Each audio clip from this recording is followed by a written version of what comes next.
Have they sanitized this field at all? Like, can I just write whatever? And the answer is yes. Yes, you can. Hi, villager. Omar here.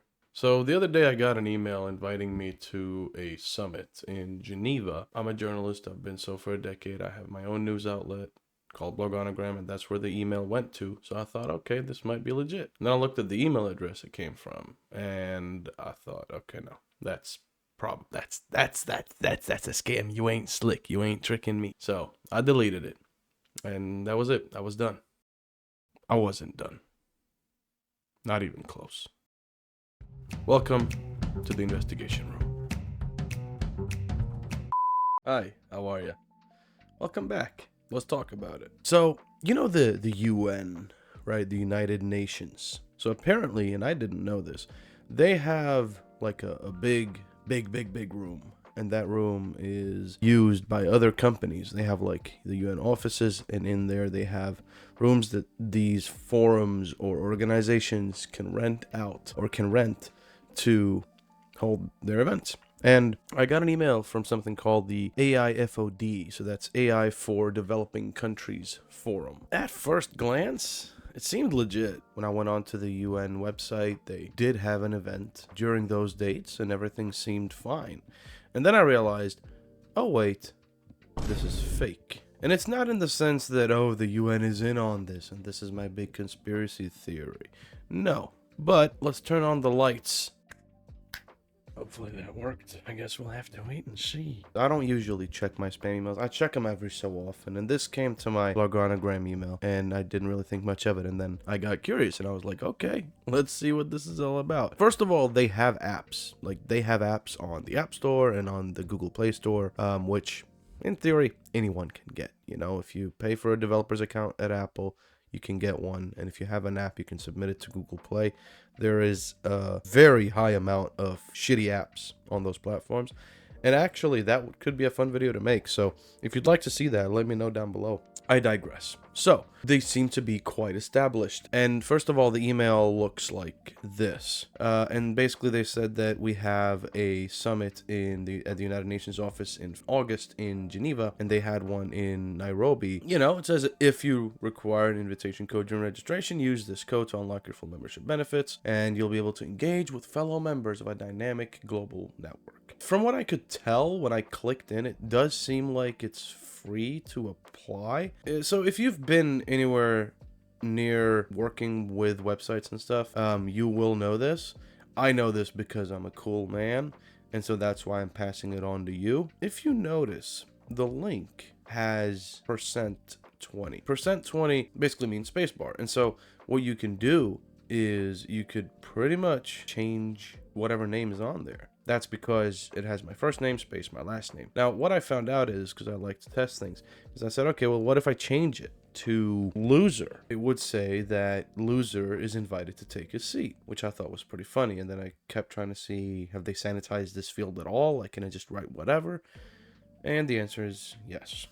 Yes, you can. If you look at the email that they sent, you will notice that it was sent from hi@zwzi.com.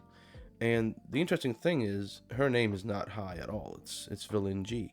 It mentions that zwzi.com is a domain for af.net, so you can send replies to v@af.net, which makes more sense that would be her email. You know, v as in villain @af.net. I was curious about the ownership for ZWZI. So there are websites that you can look at, that's a weird way of saying it. There are websites that you can go to, and then you can tell them, here is a domain, here is a website, who owns this website. And so I was going to check that, and then the second I typed in ZWZI, Google auto completed that to Vienna Summit. And I was like, well, it's not Geneva, but it's pretty close. Google's own AI overview told me that this is part of a sophisticated AI-generated phishing scam. They send emails often via addresses ending in zwzi.com, and then it sent me to a Reddit thread that I had already checked out. When I went to the UN's website, they appear to be there. It's a different email address. They appear to be there. So unless they've tricked the UN, this is someone who's probably impersonating the AIFOD. Email says that it's part of VAF.net. ZWZI is, like, if you go to zwzi.com, it doesn't look like, well, anything. It sends you through. So it's a redirect domain to AIFOD.org. But what you'd think is, if it was not going there, you'd think it would go to AF.net, because AF.net seems to be the real one. And clearly, this is a clone, because usually what happens is, you wouldn't have two websites that are one-to-one. Like, let's say you had a domain that is AIFOD.org. You would also have AF.net, but you would only have one of them. You wouldn't, it would be so dumb to host that website twice, because then you'd have to make every change twice. So what you'd usually do is that you would have one redirect to the other. So if I went to AFOD.org and you had given that website to someone, it should send me to AF.net. It's just really interesting, and I got really curious. I don't want to bore you with the details of this, in large part because I don't want this video to be 30 minutes, a 30-minute long expose. What I will tell you is I'm surprised at how elaborate this is. One of the things as well is that if you visit this from certain locations, it will send you through a Cloudflare DDoS blocker, which is basically you just put Cloudflare in front of your website. It checks if you're a robot based on like your behavior, and that's a normal thing, and everyone can set that up. So it's not really a thing. You just create an account for free. You go to your website's control panel, and without getting too technical, you change the name servers, which is basically what the website points to, and that's it. It's that simple. It doesn't mean anything. It's not like a seal of approval that this website is super secure, anything of the sort. It's interesting because the event itself exists. They found out that this event exists, and they've decided, let's copy that one-to-one. And I gotta say, the email itself seems sophisticated. Like, it's well presented, it's well written. If you do register, I would assume that they would send you an email back. When I reached out to this villain G on LinkedIn, she actually responded, and she said, yeah, no, this is legit. We are holding an event, and that is it's all good. Which makes me think that either villain G doesn't have a LinkedIn and this is one the impersonators made, or she thinks that I'm talking about the real email. So where does it end? You know, if you sign up to this on their fake website, all it really does is send you to the main page, AF.net, which again, dude, this is so clearly just a one-to-one copy of the front page, and everything else is just links, because again, the articles on AF.net, the latest ones from 2024, it's probably not going to get updated anytime soon, right? They know the Geneva summits are coming up. They know the Nairobi summit is coming up. That was in the scam email itself. So you really don't have to update anything other than just copy the page and then have everything go to the right places. So if you go to the App Store, the app is named AIFOD app. What I'm really curious about is really how deep this scam goes, because it is clearly a scam. The interesting part is whether AF.net is a scam too, and the UN nations somehow haven't gotten a hold of it. That would be hilarious. I don't think that's the case. I think this is a case of people who got a hold of something reputable and decided, hey, let's see how many people we can trick. Because apparently, once you sign up, you start getting some phone calls from countries that you usually, in most cases, would not really be affiliated with. So countries in Eastern Europe, for example, when you live in the UK, the people that have said this have said that it's not countries that they know anyone in. So, and I don't know if that's just because it's easier to get the phone numbers from there, if they're using like an online VoIP service and are just buying burners, or what it is. I don't know, but it's interesting to me, and I hope it was interesting to you. So I recognize this was more of a ranty video. I think it will be over 10 minutes. I've already been recording for almost half an hour, so let's see how much of this survives the cut. Again, I would love to dig deeper into this, so if you want me to do that, if you want to know more about this, just let me know, and I'll make a deep dive video into this. I think that could be super interesting, but I don't want to spend time on that if there's something else that you guys would rather watch. Hey guys, Omar from the future here. I got really curious. I know I said I wasn't going to, but I did. As I said, there is a page called Whois that you can check a domain's ownership through. So I put in AIFOD.org and I put in AF.net. Now AF.net says it was established all the way back in the good old 1998, which honestly tracks for an association that's been around for so long, supposedly. That makes sense. You'll look at the abuse contact. It is registered to GoDaddy, which is an actual host of websites. Registrar information is GoDaddy, so that probably means that it's redacted, right? AIFOD.org, however, is registered to Tianji Jiang, registered to an address that is right here that I'm going to show because this is publicly available information, including a phone number that I'm not going to call. This email, that phone number, that fax number, and this was registered all the way back in 2024.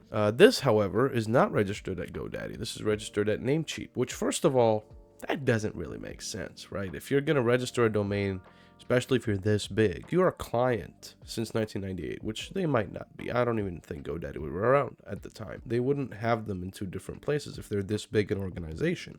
You'd imagine they'd be a bit more, careful. Now, with Namecheap, if you need to register a .org domain, which is what this is, you don't need to prove your identity. But you need access to an email account. That's it, actually, just an email. You supply an email, they send you a verification code, that's it. YBW.org was registered in the year 2000. If you look at the abuse contact, this is registered at Squarespace.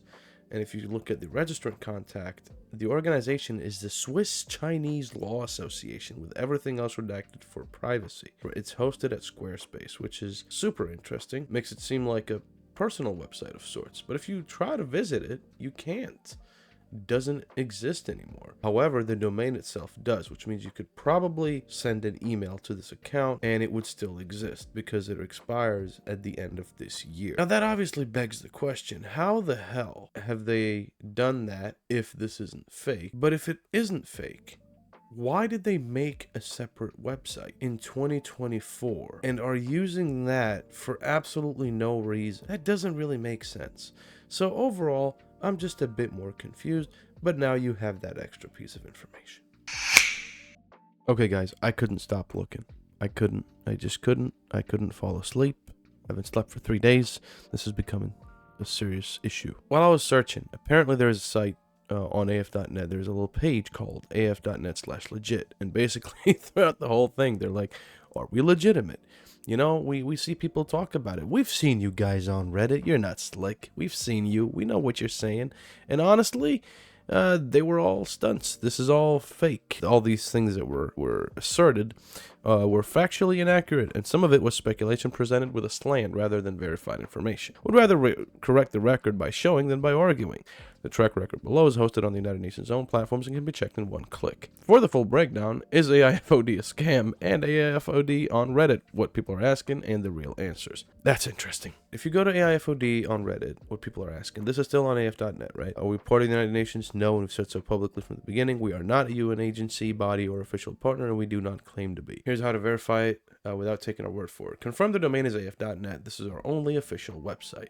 Check our summits on indico.un, which is actually the platform that the UN have, and it's true. They're listed on there. Read the full FAQ at where we just were. You can register to the event, but then if you want to become a member of the AIFOD, that's when you have to pay, and they have like different tiers and stuff. They say confirm the domain is AF.net. This is our only official website. But then you go back to the page that we were at first, the legit page, and at the very bottom, AIFOD's only official website is AF.net. The following are explicitly not official AIFOD channels. AIFOD.org, our former domain. It now redirects permanently to AF.net and is no longer independently operated. Any application, registration, or payment form hosted on a domain other than AF.net or jobs.af.net. Any email address that does not match the official domain referenced on this page. Any third party claiming to represent us without a communication that traces back to us when verified directly with us.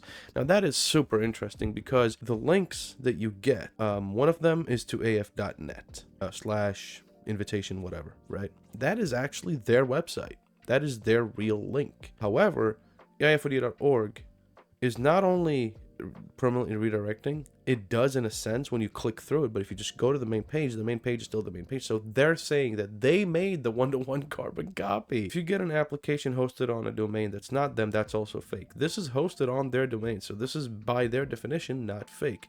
The email address is the interesting part, right? Because the email address that I got was from zwzi.com, and also it said that you can send the replies to v@af.net. Presumably because either this is actually true, or they just think that af.net, that lady or guy will clear it up. If we go to who is again and we check wzi.com, everything is redacted for privacy and it's hosted on Squarespace. Then if you try to go to the website, it goes to AIFOD.org. It doesn't go anywhere else. Why would it go there and then through there you click through to AF.net? Surely that should just redirect. And if you check what it says on Reddit, this whole thing does seem to be a scam, and these guys are genuinely just that elaborate. They're like, no, listen, but you don't understand. Is this a scam?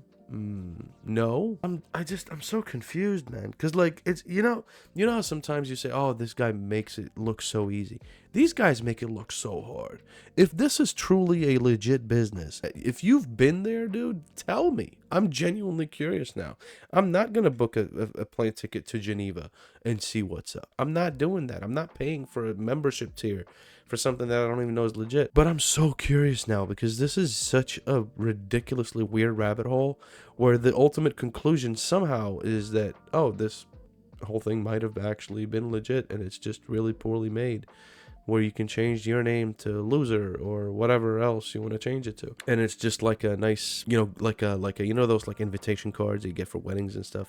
That's what that is. And then you could put in whatever in the form, which again just seems dumb. Like, why would you have that as an option, right? This is so interesting. It's interesting to me, and I hope it was interesting to you. So yeah, dude, if you haven't already, check out my Twitter, my Instagram, my TikTok. I do content on there as well, sort of trying to find my path here on YouTube in terms of what content to make so I can put it out more consistently. Because believe it or not, the reason why it takes me over a month to post a video now is because I sit for a month and I go, what should I post? What should I do? And then at the end I'm like, okay, I'll just do this, and then it takes me like a couple of days and then the video's out. So if you have anything you want me to talk about or reflect over or dive into, preferably not a swimming pool because I'm not a great swimmer, let me know. And I'll make it happen. So thank you for watching. Hope you enjoyed this, and I will see y'all next time.